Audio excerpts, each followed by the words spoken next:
लोक में भी आप एक बात ध्यान देना, अगर आप थोड़े से रिसर्च करते हो, करना कभी, जितने भी ज्ञानी हुए हैं, चाहे वो किसी भी पंथ संप्रदाय में हो, ये भी लोग, ये भी तो मैं खुला कहता हूँ, चाहे वो कहीं के भी हो, किसी भी पंथ संप्रदाय में हुए हो, उन्होंने पुण्य पाप को एक बोला है।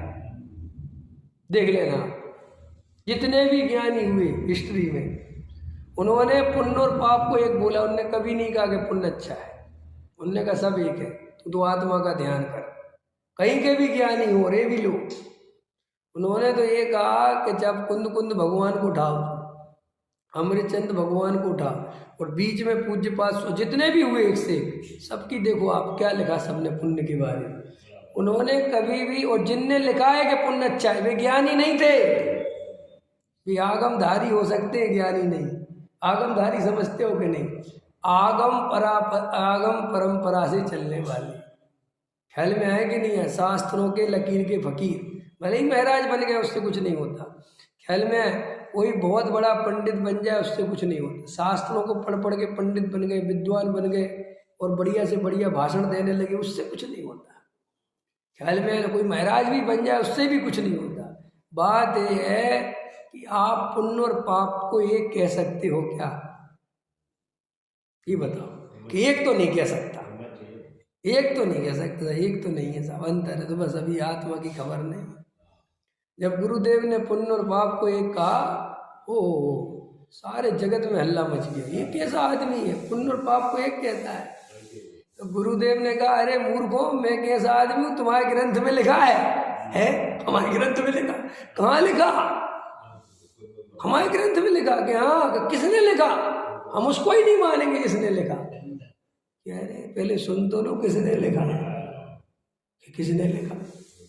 कि जिन मूर्तियों पे जिसका नाम डला है ना, कुंद कुंद देव, उनने लिखा है। अब कुंद कुंद का विरोध तो नहीं कर सकते, इसलिए कुंद कुंद का विरोध नहीं किया, कांजी स्वामी का विरोध कर दिया। बोले कुंद कुंद देव ने भले ही लिखा, लेकिन तुम बोल नहीं सकते। ख्याल में है ना? असली विरोध तो कुंद कुंद का करना था जैन समाज को, कि हम ऐसे कुंद कुंद कोई नहीं मानते जो पुण्य पाप को एक कहे हम। लेकिन एक आध गाथा में कहा होता तो भी चलो पलट देते, एक आध गाथा में कहा होता ना तो भी अपन देख लेते, एडजस्ट कर लेते कि भाई, और पूरा पुण्य पाप अधिकार ही लिख दिया, पूरा पूरा पुण्य पाप अधिकार है। प्रवचन सार में वो गाथा है कि पुण्य ही है, कोई काम का नहीं। अब वो क्या करें? अब कहाँ तक पलटोगे? ख्याल में है ना? क्योंकि सत्य तो सत्य होता है, अब कितना दबाओगे, कितना? फिर एक काम करे, बोले साहब अब कुंद कुंद को छोड़ो तुम, अब नहीं पे आरोप लगा दोगे, नहीं ने चेंज कर दिया। ख्याल में है ना? तो जगत में तो भैया ऐसे ही चलता है। देखो, भीड़ में कभी भीड़ को आत्मज्ञान नहीं होता। क्या कहा मैंने? भीड़ में कभी भीड़ को आत्मज्ञान नहीं होता। जयपुर में इतने शास्त्री बनते, सबके सब सम्यक दृष्टि नहीं हो जाती? घबराते क्यों? इतने विद्यालय खुले तो सबके सब आत्मज्ञानी नहीं हो जाएंगे?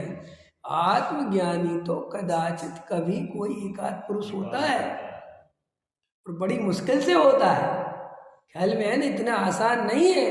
तुम सोच रहे हो कि सारे मोक्षु आत्मज्ञानी हो जाए। अरे भैया, सारे मोक्षुओं में भी 2 मिल जाए तो समझ लेना बहुत बढ़िया बात है कि 5 लाख में 2 आदमी मिल गए। ऐसा रेशो है ये आत्मज्ञान का, जबकि 5 लाख के ही पास तत्व ज्ञान है। मैंने असली बात सबके पास है, लेकिन असली बात होने पर भी अप्लाई करना सबके बस की नहीं है, क्योंकि उसको अप्लाई करने के लिए बहुत हिम्मत चाहिए। अभी आपको जरा सा मैं कहूँ छोड़ दो पूजा, क्या हाथ पैर कब जाए? कैसी बातें करते हो, मर जाएंगे हम। क्यों? आत्मा की तरफ ध्यान दो। आज पूजा की जगह आत्मा का ध्यान लगाओ ना। हम तो पूजा के बाद लगाएंगे। क्या करेंगे? पूजा के बाद तुम कभी नहीं लगाओगे, हमें पता है।